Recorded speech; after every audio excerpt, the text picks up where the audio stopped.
Picture this. A young woman, starry-eyed and craving fame, steps into a luxurious Manhattan villa with a charismatic movie star. Things heat up fast, but just as they're about to cross a line, the star's wife bursts through the door. Early, caught off guard, the girl bolts out the back, half-dressed, sprinting through the pouring rain back to her hotel. Soaked and flustered, she tries to explain the mess to her boyfriend. Welcome to A Rainy Day in New York, a Woody Allen romantic comedy dripping with drama and tangled relationships.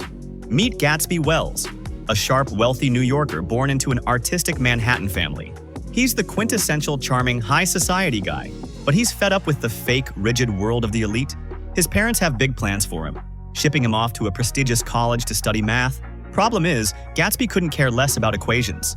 His heart's in classical art, old jazz, and, get this, gambling, where he's got a knack for raking in cash. The only reason he's stuck around at school, a girl named Ashleigh Enright. Unlike Gatsby, Ashleigh's obsessed with breaking into high society. Her dad's a rich banker, making her a perfect match in his mom's eyes, who's already picking out wedding china. This weekend, Ashleigh lands a big opportunity, interviewing a famous director, Roland Pollard, for her college paper. So, Gatsby plans the perfect romantic getaway in Manhattan, using his gambling winnings, 20 grand, to book a swanky hotel suite overlooking Central Park. Why this hotel? It's far from his family's Upper East Side, where his mom's throwing a fancy party he'd rather skip. They agree to meet for lunch after Ashleigh's interview, but things spiral fast.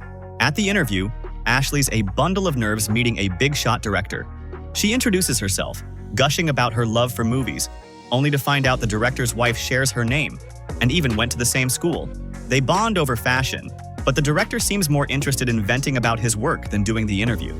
He invites Ashleigh to a private screening of his latest film, and she's so starstruck she forgets all about her lunch date with Gatsby. Meanwhile, Gatsby's killing time wandering familiar New York streets when he bumps into an old high school buddy filming a student project. Just to say hi, he stops by but gets roped into playing a temporary actor. To his shock, the scene's a wordless kiss with none other than Chan, his ex-girlfriend's younger sister. Hesitant, Gatsby tries to back out, but Chan pulls him in for the kiss. It's awkward, and his mind's on Ashleigh, making it hard to get into character. After a couple of tries, they wrap the scene just as a misty rain starts to fall. Chan teases him about not getting lost in Ashleigh's world, and Gatsby, still reeling from the kiss, wanders off alone, replaying the moment in his head. Soon, he finds himself at his brother Henry's place. The brothers share a warm hug, and Henry drops big news. He's getting married to his girlfriend of a year, with Gatsby as best man. But then Henry lowers his voice and confesses a bombshell. He doesn't want to go through with the wedding. Why? His fiancé's laugh drives him up the wall, killing his mood every time he hears it. Gatsby's baffled. To him, laughter's the sound of joy. Trying to prove his point, Henry waits for his fiancée to come out of the shower and starts cracking jokes to make her laugh. But she doesn't even crack a smile. Just as Gatsby's about to leave, that infamous laugh finally erupts, and it's every bit as grating as Henry described. Back with Ashleigh, she's glued to the director's film in the screening room, completely hooked, while the director himself storms out, unhappy with his own work. Ashleigh, lost in the movie, forgets her promise to meet Gatsby. Later, the film's screenwriter drags her along to convince the director to keep working on the project. But on the way, the screenwriter spots a woman on the street. Her husband's cheating with her best friend. Instead of moving on, she parks the car to wait them out, and Ashleigh, fascinated by the drama of showbiz, decides to stick around to see what happens next. Meanwhile, Gatsby hails a cab and, by chance, runs into Chan again.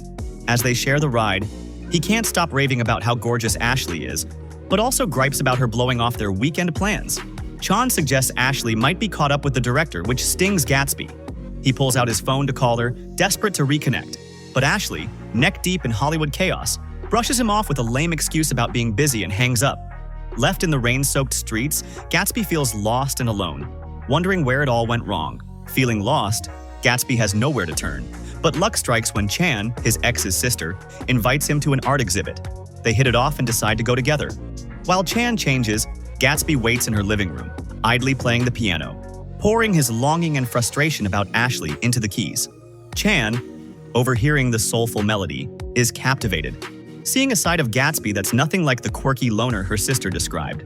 At the exhibit, they open up, and Gatsby learns Chan knows all about him. His ex spilled every detail of their dates. Chan thought he was some oddball, but their talk about love and life reveals a surprising connection. Sparks fly, and Chan seems to feel something for him too. But just as things heat up, Gatsby spots his aunt and uncle, shattering the lie he told about his weekend plans. He's dragged to his mother's fancy gala, ruining his perfect day with Chan. Meanwhile, Ashleigh's adventure spirals into chaos. She witnesses the screenwriter and her husband in a heated street fight. As things get messy, the screenwriter sends her to find the director, Roland Pollard, to sway him about his film. Instead, Ashleigh bumps into her idol, heartthrob actor Francisco Vega. Flushed with excitement, she can barely speak. But Francisco invites her to dinner. Paparazzi catch them leaving together, and Ashleigh, unfazed, proudly shares she's a student. Feeling on top of the world, she dines with Francisco, flirting openly while trashing Gatsby as a nobody. Later, she follows him to an exclusive party, where Pollard crashes in, begging her to join him abroad for a new project. Even the screenwriter starts sweet-talking her, feeding her ego. Blinded by vanity, Ashleigh ditches her interview task and leaves with Francisco, chasing her high society dreams. Back with Gatsby, he's licking his wounds after Ashleigh's ghosting. His brother Henry pulls him into a high-stakes poker game, and, as they say, when love fails, luck prevails. Gatsby wins big, but his mood sours when he overhears gossip about Ashleigh and Francisco. Jealousy and anger bubble up. To dodge his mother's gala, he hires an escort to pose as Ashleigh, hoping to fool everyone. She nails the act, charming his family, but his mother sees right through it. After the party, she pulls him aside, and under her probing, Gatsby admits Ashleigh ditched him. Pent-up frustration pours out. He rails against the hypocrisy of high society, questioning why he feels so out of place in his own family. His mother, softening, reveals a shocking truth. She was once an escort herself, and her strictness was to shield him from her past. Stunned, Gatsby sees her in a new light, respecting her resilience. Meanwhile, Ashleigh's no innocent dreamer. Knowing it betrays Gatsby, she still follows Francisco to his villa, lured by the promise of elite connections and bragging rights. But as they start getting close, Francisco's girlfriend walks in early. Caught red-handed, Ashleigh's kicked out, clutching a trench coat to cover herself, racing through the rain back to the hotel. Only then does she remember Gatsby, who's been waiting all day. Facing his questions, she fumbles, insisting she didn't cheat, but her excuses ring hollow.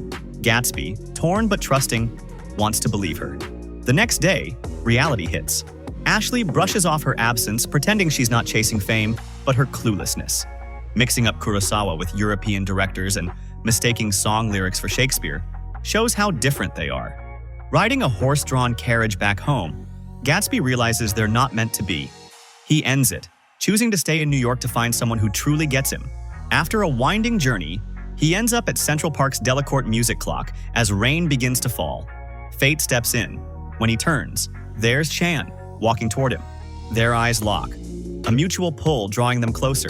The longing they've both buried surges. And in that rainy New York moment, Gatsby kisses the girl he's truly meant for. And that's where our story ends. If you loved this rainy New York romance recap, smash that like button and hit subscribe for more epic movie breakdowns. Don't miss out, join the crew, and let's keep the drama rolling.